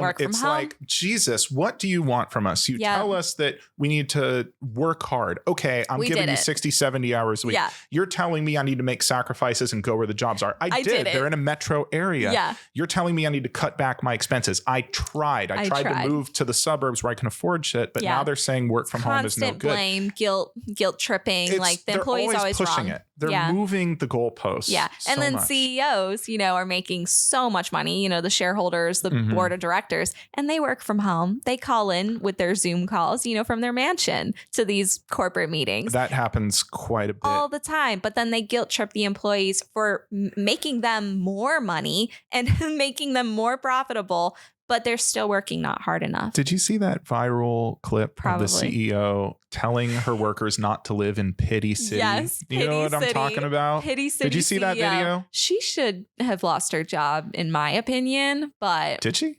I don't think so. It's she wanted to make her $1 million bonus or something. She's like, we need to make $6 million so we can make this bonus, and I'm like, she is so out there. That's pretty out of touch. Let's talk about this because you and I seem like we agree that there's a cost of living crisis. There's a pay equity crisis. There's an opportunity crisis. Yeah. I mean, we're just seeing red flags everywhere. All across, and it's pretty alarming. And certainly talking about the high level stuff, it's interesting, but it doesn't help someone listening to this podcast right now. We're just let's go back to let's go back to the front lines and figure out how to help some people here. Yes. So here's the first thing. You've talked to high earners and low earners across the US. Yeah. Are there some common trends you see among high earners, yes. and not the stuff that you normally hear, like, oh, they have more education, they did this, they did that. Are there some themes you see yes. among those that are accessible to people? I will say the number one thing that I always hear when I ask people about career advice, networking. And that sucks because I hate that advice because it's not. Is that inherently biased though? I think so. And it's also about who you know, who your parents know, who your parents were able to open doors for. And usually when I get that advice, it's from, people of white skin, that had those opportunities. So I hate that advice because I feel like it's not helpful. But at the same time, I can say that putting myself out there did open doors. I went to a career fair on a whim, was scared shitless.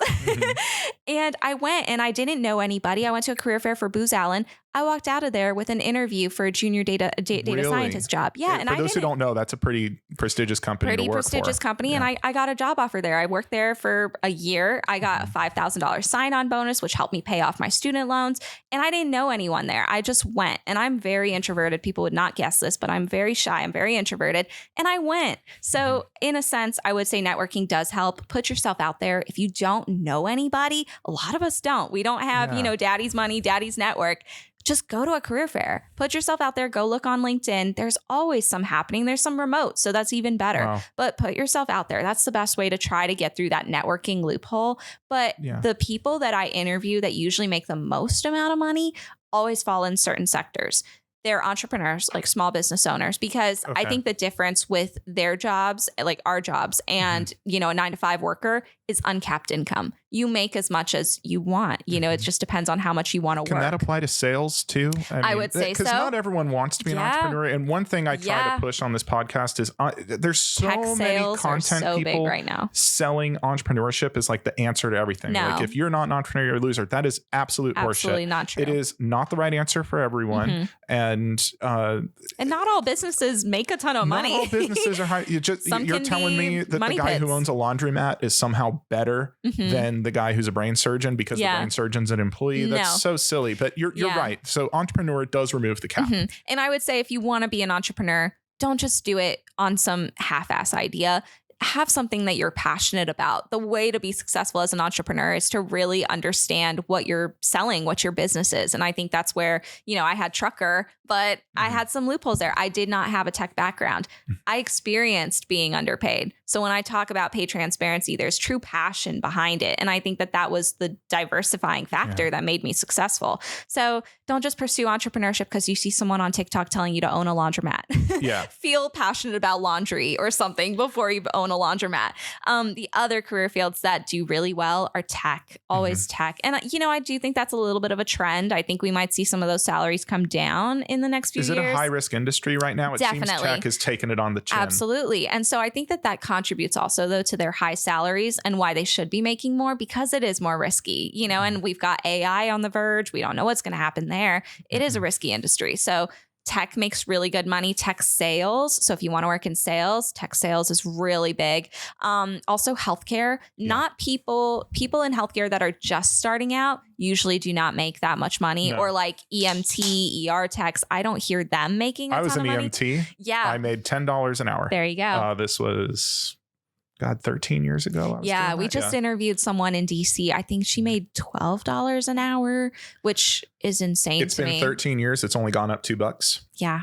I made $10 an hour as an EMT. Isn't I remember crazy? It was by far the worst job I ever had. Yeah. By far. Just the way I was treated by the general public. Like I know people think they see an ambulance and go, oh, some people think here, no, you get treated terribly and you get treated even worse on the calls. Yeah. People aren't in a good mood when they call you. No. And she even said that. She was like, some of the cons are being verbally and physically assaulted. And I was like, oh my God. I was physically assaulted. I had poop thrown at me, projectile vomited on. Yes. It's not rough. Worth $10 and you an don't hour. Get a break. You don't. Yeah. And it's so frustrating to hear that because I feel like the people we interview that have the most value in society are always the worst paid. Teachers, metro workers, EMTs. Let's talk about that some more. So we talked about some of the high earners and trends you've seen. And we see, all right, you're in the tech space, you're an entrepreneur, or maybe some kind of high commission role where there's truly no cap. Or you're a doctor or a brain surgeon. They make good money. The stuff we know.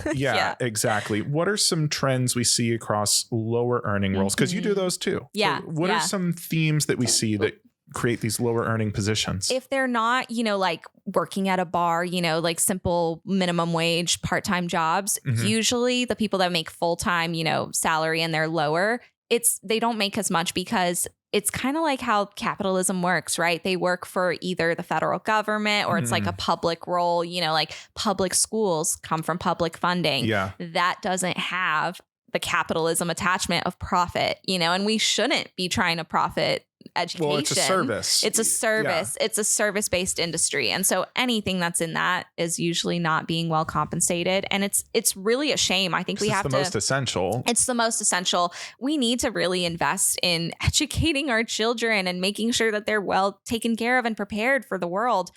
Now we've got all these great teachers leaving the field because of the pay. So it's like you're shooting yourself in the foot by not compensating these people fairly, because we're going to get terrible teachers, a lack of teachers, and we're going to really let down our youth. It makes me mad. It's tough. It's tough to watch what's happening in public schools right now. The lack of enrichment. It's somehow cursive is still on the curriculum. Like they're cutting music and science and all the great stuff but all cursive is still an essential cursive, thing. Yeah. Is there one would look at how bad public education is and think there's a conspiracy to create people who don't have autonomy, who have really no choice except to go work frontline in retail or fast food or labor and not get out of it. Is there any credibility to that theory? It's a little crazy. I think there is, though, because with AI coming around the corner, it's going to take a lot of these jobs that required, significant brains and skill. It's going to replace software developers. I mean, that's a hot take. I don't know what will happen, but we are seeing some threats of that. What's not going to be replaced? People working on the road, people working in factories, like people doing that hard labor. If you don't have an education, that's a great fit for you. It's an insane situation we've seen, 10 years ago. A lot of great liberal thinkers were dreaming of a time when in the United States we had a universal basic income. If you lived here, you get some money, from the government. Yeah. And yes, I know it comes from taxpayers. We all gather our resources and distribute. We can reduce our defense spending budget by 1% and give people a basic and the idea income. Was we give people a basic minimum amount to live on, and machines do the hard, brutal labor. But instead, what we're seeing is AI makes art and screenplays and writes poems for us, and people are still doing the hard roles. I hate it, Ryan. All this AI movement and stuff is it's scary. I don't think it's being controlled well enough, and we're going in a bad direction if it doesn't start getting controlled, because capitalism's going to eat us alive. How do we get it under control? God, I wish I knew. Here's the real question. I wish I knew. Well, I'm going to make it harder for you and take as much time as you need. Hannah, I've got some really remarkable news. Okay. Joe Biden's taking a sick day, and he says you're the boss.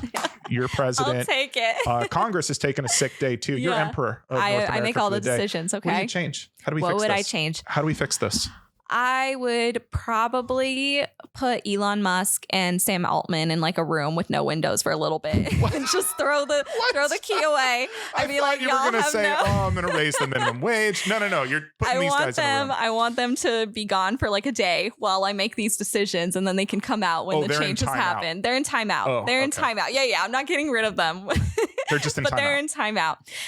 I would definitely raise minimum wage. I would raise it to at least $15 an hour, $20 an hour, because what they're making, $7.25 is just insane. And what they're raising cities at is 12 or 13. That's still not enough. Would that crush small businesses though? No, it wouldn't. I don't think so, because once everybody's making more, they have more money to spend. What are people spending all their money on? DoorDash, Uber Eats, spending money in small businesses, coffee shops and stuff. I think once people have more money to spend, they're going to reinvest it in small businesses. I would definitely put a lot more priority in fixing our infrastructure as well. We should be using AI and technology to not have to take planes, across the country. We need to fix our railroads. We need to have a fast bullet train system. Europe and Asia are frankly way ahead of us in terms of infrastructure. Well, they're not car centric. I mean, if it's funny, we say they're way ahead of us. They're way ahead of us in public transit. I absolutely agree. But no one builds a better parking lot than the United States. And that's the problem. That's the problem. We need to get rid of it. We need to focus on building smarter cities, smaller towns, really isolating people in suburban America. I think was such a bad decision. I think that what we wanted was more space and a better life. And the result that they came up with was, okay, let's go put you in the house that you never leave. And that when you leave, you go in your car and you never leave your car. You never go for a walk. You mentioned isolation, and I want to touch on that, because how does isolation in the suburbs affect us? I mean, is it negative? It's negative. If you've got your 4-bedroom, 3-bath, and you've got your big screen TV, you got your F-150, your wife's a real estate agent, and you do, I don't know what you do. But we've got this classic suburban couple that we've all grown up seeing in sitcoms. You know who I'm talking about. Absolutely. Modern Family, I think, is a great example. Yeah, Phil. Is there? Yeah, like Phil was the real estate agent. That's right. Phil. That's who I was trying to make a reference to. He's my favorite. I love him too. I go back and forth. They're all great. Well, they all seem so happy. Is there a problem with those kind of communities? Yes, because they are isolated. They act like everything's great, but when are any of them ever going out for a walk? Anytime they go anywhere on the show, they're in their cars, and then they're going to Target, and they exit their car and go into this big block building, and they support big capitalist America. They're not investing their money in small businesses because there are no small businesses around them. If they need something, what do? Amazon. And now you're giving back into big major corporations. And you're not investing your money. Problem if they're happy, what's the issue? Because we need to be spending our money on small businesses. We need to have better green spaces. We have to be able to get to places without hopping in our F-150 and our gas guzzler. It's a great truck. I'm not saying it's a bad truck. It's a great truck. You should only have it if you're actually using the truck bed, though, is my argument. I have such a hard feelings. James loves trucks, my fiance, and I'm always like, no, I hate trucks. Like, if you're not using it, it's a waste. But it's just a matter of also like self-isolation, being stuck in your house. A lot of people don't ever leave their house. And when they do, they hop in their car and they go somewhere else. You know, it's just a contributing domino factor. You're hurting the environment. You're hurting yourself. You're isolated. You don't have your friends. I saw something that said that like moving to suburban America is actually a really bad thing because people are lonely. They are far away from their friends. Technology has sort of bridged that divide.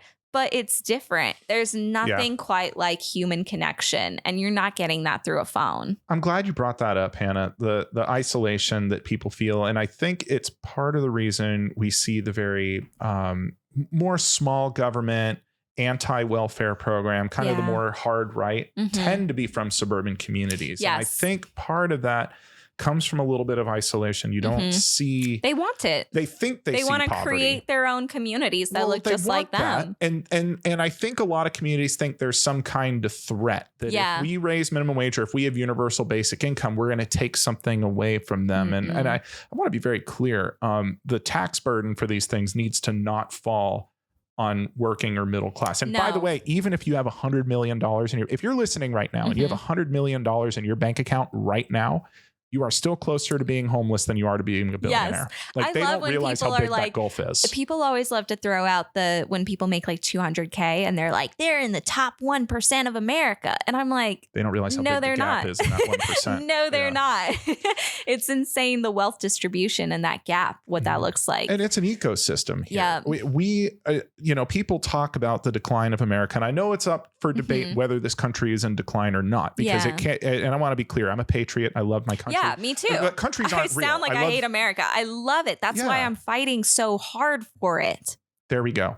It's the criticisms are out of love. It's I love America. I want it to succeed. And I know in my heart, and I think you feel the same way, that if we protect the base of our economy, let's be really clinical about this. If we protect the base of our economy, it makes the whole country stronger. Right. We have more customers participating meaningfully in the economy, more upward mobility, more homeowners. By the way, when you have people that are making enough safe income that they cover their rent and their food, guess what goes down substantially? Violent crime. Exactly. Exactly. And it seems when you invest in your communities, they invest in you. Like it gets rewarded, and they just keep taking and taking. And like right now we're seeing this huge problem with gentrification in the DC metro area. And what makes me like so irritated also that contributes to, the suburban America and isolationism and stuff is that we're pricing communities out of their apartments and the homes that they've lived in for decades in DC because they're raising the rent, because everything's getting gentrified. but they now don't have a place to go because all the homes on the outskirts are also really high. And so you have huge raise in homelessness. Homelessness increased 50% of the homelessness increase in the past year were people that were homeless for the first time in their lives, which means that they couldn't pay rent and they got kicked out of their homes. I believe that. I love my city. I love San Diego so much. And this is something that's hard for me to bring up. But I want to talk about it with you. Did you spend some time downtown today? I did. It wasn't as bad as San Francisco or LA, but it's still bad. Yeah. San Francisco's the worst I've ever seen. I've never seen anything like that. It's heartbreaking. What's your now? What kills me is when we see these things, there's so much polarization. There's not what we see. That's liberal policies. Don't vote Democrat. Go broke, go woke. Go woke, go broke. But there's more to it than that. These aren't problems that came across because some evil Democrat took office and said, I'm going to raise taxes so much that no one can live here. That's not, it's not taxes that broke these people. It's not naming a street after Harvey Milk that broke these people. What was the breaking point for these people? What do you think? Cost of living, a lack of support in mental health, and also a lack of support for people who are addicted to drugs. And I blame a lot of that on big pharma and these pharmaceutical companies who bear the responsibility of a lot of that addiction and have done nothing to solve it. Addiction is a real disease. You have people that go to rehab, fix themselves, and then they fall right back into it. It's a mental problem, and we have no support for them. There's so much stigma too. People look at it. And what I really don't like is people who have never struggled with addiction or never known anyone who struggled with it. It's so easy to just say, well, those people are undisciplined. That decision. They made that choice and they're so ruthless. And it's like, you have no empathy. You have no empathy because you have no experience. I understand it was easy for you, but that's almost like looking at someone who's in a wheelchair and saying, well, why don't they just do better? It's like our minds are the same as any other part of our body. Some people are born with a brain that there's a chemical imbalance. There's something, and they didn't choose it. Yeah. They didn't ask for it. And these drugs, oh my gosh, the hold that they grab on people who don't even have like that predisposition to being more addicted to stuff. It's really dangerous stuff. And it's stuff that a lot of them didn't even choose to take. They, got subscribed Adderall and like painkillers and stuff when not Adderall, but like painkillers when they had a car accident. Guess what? They got double the dose that they were supposed to, prescribed by their pharmacy. And now they're hooked. And you're blaming them? They got into a car accident. Now they're hooked on fentanyl. It seems that one of the big problems we need to solve is blaming people. I hate calling it the bottom. I prefer to call it the base because that's where a lot of people start. They're blaming people at the base for being at the base instead of helping secure them. Yes. I think we need to work on that. I agree. It's rough. Yeah. San Diego. Y'all got problems in California. We do. And it's gotten worse over the past couple of years. And we have Medi-Cal out here, which is kind of like Medicare, but it's the state's version. We have CalFresh. We have systems here to at least make sure people don't starve on these streets. At least there's something. And I'm not saying it's adequate. There needs to be more. And I'm not saying that paying a homelessness consultant at the city level $250K a year is I know. We interviewed one who was making like $200K at a not-profit, and she was like, or a nonprofit, and she was like a homelessness like coordinator. She got so much hate. I had to turn comments off of the video because she was getting like actual death threats. It's hard not to be angry at someone whose mission is to end homelessness, who appears to have a vested interest in making the problem last. But and I'm not saying that's what her thing is, but it's how it might look. What frustrates me about the reaction that she got is that they villainized her so much when I'm like, she's making $200K in LA. That's like barely making a little over 100K. And we don't know what she does, like the actual nuances of her job and how much she works. Sure, it doesn't look great, but how much is her boss making? That's what I want to know. Well, why do we even need this in the first place? Right. Why do we even need it in the first place? All right. I wrote an article 3-4 years ago that absolutely no one read. My mom read it, said she was proud of me. My hope was in the state of California, we have a pretty thriving economy here. We could do some kind of pilot universal basic income, and not a lot. I'm talking $500 a month. Not too much. People have so much pressure on them that if you just gave them $500 a month more, it would help so much. I like it because we could do that without significantly raising anyone's tax burden. Although maybe billionaires should try paying some tax. When I was making $40K, living paycheck to paycheck, $500 a month would have been lifesaver. game changer. Do you think it would reduce crime? Absolutely. Why? Absolutely. Because people don't resort to crime when they can make their ends meet. Crime comes from people who cannot make ends meet. They have to resort to other things. Like they have to put food on the table. So what do? They go steal, they go rob, all these things. There's no need for that if people have all that they need to make their ends meet. And I'm not saying it'll eliminate all crime. Absolutely There's people out there who they're just deviants and they do it for the thrill. Yeah. But that's a minority. It's a loud minority. Yeah. There's always going to be crime. Mm-hmm. But certainly a lot of it is just desperation. Yeah. And I mean, women who resort to crime, you know, prostitution and stuff, that takes them off the street as well. No woman wants to be a prostitute. It's a way to make ends meet. You can support so many people from resorting to crime that they didn't want to do in the first place. It's funny you brought up the idea of women resorting to prostitution to make ends meet, because one thing I have seen a lot of articles on, and the ethics of this are just bonkers. I'm not even sure I've got my head around it. The explosion of young women resorting to OnlyFans to make ends meet. I'm all for it. It's funny. But it's sad that they have to do that. Well, a lot of people want to. I want to be very clear. I do not care how you make your money. And I think if you are killing it on OnlyFans, wonderful. Yes, good for you. No I judgment. think that sex work is work. Yes. And if you're a performer and you're an entrepreneur. You're an entrepreneur. Go for it. Yeah. And who's spending the money on that? Who's There's a demand. and honestly, if you're going to do it, that's fine. Yeah. This is a safe judgment-free place here. Absolutely. But some people have reported that they did it out of desperation. They didn't want to. And that's what makes me sad is if someone's doing something they don't want to do because they don't see an alternative. Yeah. What do you think about that? I have a great perspective on this. We have a really big problem in DC right now with children committing crimes because their parents are probably not pulling enough and they're asking them to, you know, hey, can you bring something to the table? We have literal 12, 13-year-old, 14-year-old kids committing murders because, you know, they tried to rob a house and it went wrong and now they're in jail for murder. It is ridiculous to me that people have had to resort to this over like what $500 a month could make such a big difference for them.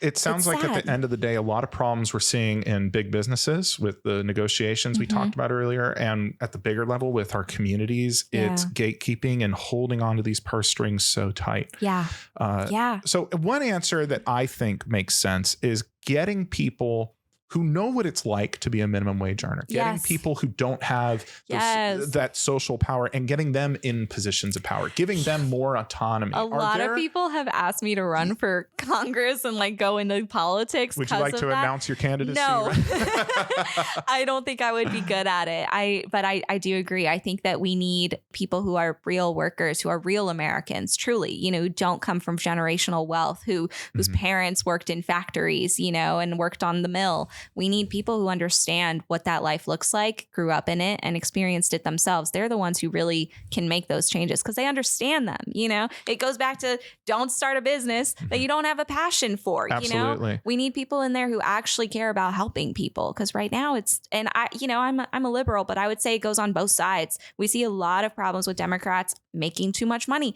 and also with Republicans, and we're not seeing the changes that we need. No, you're right. There are a lot of Democratic politicians who are in the pockets of big donors, and I'm not pretending they are if I was president and I had to make all the decisions, I don't think that they should accept any money from organizations. They shouldn't fundraise. I don't understand. I mean, I know you've got to pay your people, and so you do need a certain amount of money to you know, pay your teams. You don't need to raise millions of dollars to run a campaign that you might lose. That doesn't make sense to me. Why are you taking money from people who might vote for you? They need that money. Yeah, because a lot of those campaigns, we've seen people get in trouble, at least here in San Diego. There was a big scandal. We had a guy, I can't remember his name, but he was a congressman here. And he got in trouble because it was found that all those political donations he was getting Xboxes and luxury gifts for his wife. Yeah, and it was a Clarence big scandal. Thomas is going on yachts. Those kind of things. So it seems that there is some point where we need some money for people to campaign, but it has to be responsible. It has to be responsible. It has to make sense. It should meet a bottom line. Like you should zero out at the end of your campaign. You should not walk out of that campaign with millions of dollars in your pocket when you lost. I agree. Or alternatively, I like the idea of the NASCAR tracksuit everything. Just if Kanoko Phillips is sponsoring your campaign, you got to wear it right there. And you know, everything. That's great because that takes me back to another point with how I monetize my business. You know, when I started, a lot of people in content creation on the internet sell, you know, templates and guides and take my course and stuff. And, you know, I'm not going to say that some people don't have value, and you do have to pay yourself. If you don't, you know, if you're not making brand deals, then you do have to find a way to support the work that you do.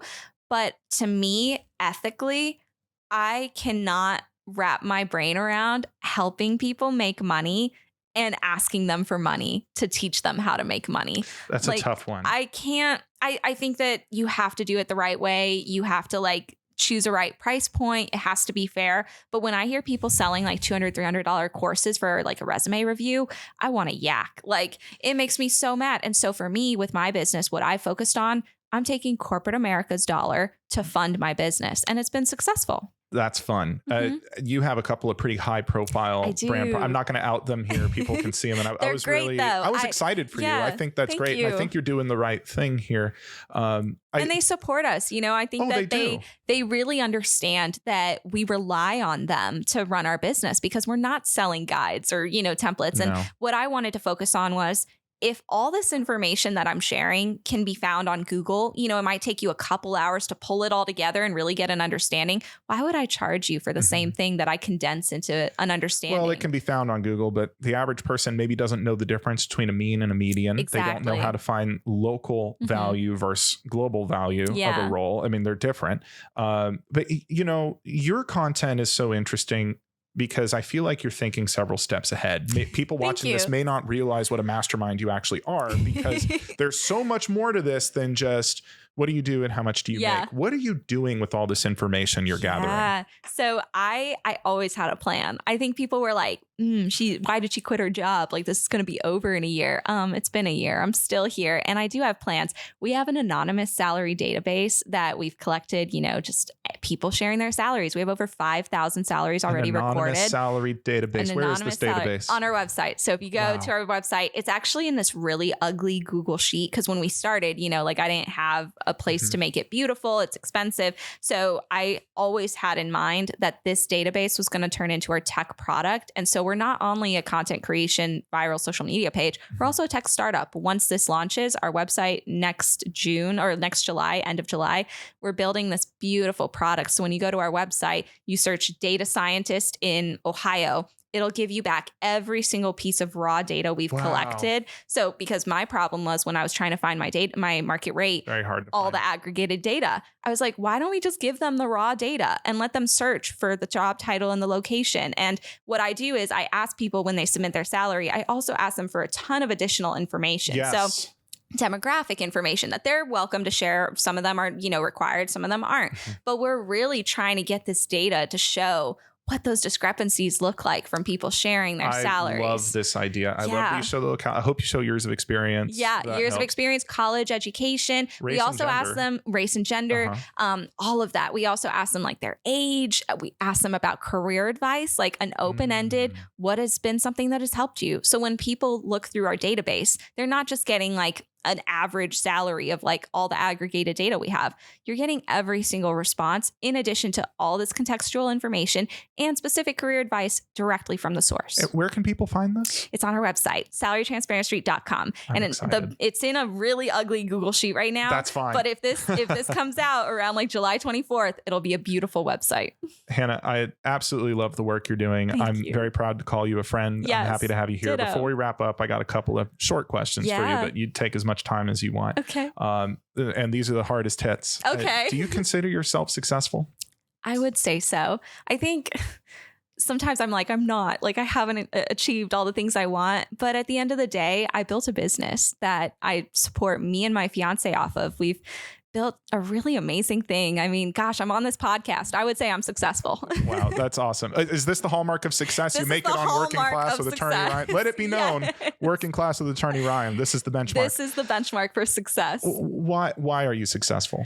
I think because I've helped people. I've done something that in essence sounds very involved that I film myself and I put content, of my face on the internet. But at the end of the day, every single video that I put out there has helped somebody. It's helped someone learn about a new career field that they never knew about. It's helped them realize their market rate. It's helped them learn and gain courage to advocate for themselves. And that's invaluable. It absolutely is. And final question, there is someone listening to the show right now who probably makes minimum wage or close to it. They can barely afford rent with roommates.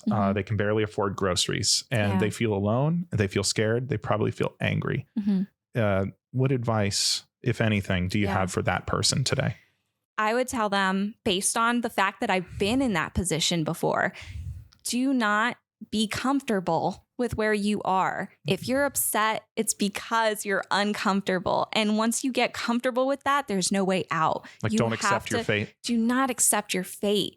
Try to make a plan. Start learning about things that interest you. Start learning about other career fields that you might be able to break into. There's so many that you can do without a career. A degree. You don't need a 4-year degree. Sometimes you can go to community college and get a 2-year degree and make good money with a certificate. I think it's important to explore your options, understand your strengths, understand what makes you passionate. What are your values? Find companies that match those values. Put yourself out there always. If you don't have a network, start building one. Go attend things that make you uncomfortable. I feel like if you hate where you're at right now, embrace the discomfort, because that discomfort's going to get you out. The second that you're comfortable being miserable, you're not going to find a way out because you don't have that motivation. That discomfort is going to take you places. You say, be comfortable being miserable. And the average person hears that without thinking and says, what are you talking about? No one's comfortable being miserable. But that's a surprising number of people. A lot of people are. Something I've been more comfortable talking about lately is I did experience that in the fire service. A lot of guys I knew did, after years, they weren't happy anymore. Yeah. But they fell into a rhythm and they got comfortable with, this is just my life and this is how it is. And nothing gets better unless you put yourself out there. Hannah, thank you so much for being on the show. Thank you for what you do. Oh my gosh. Please talk to some San Diegans. I can't wait to see those. And thank you for being on the show. Thank you for having me, Ryan. It was a pleasure.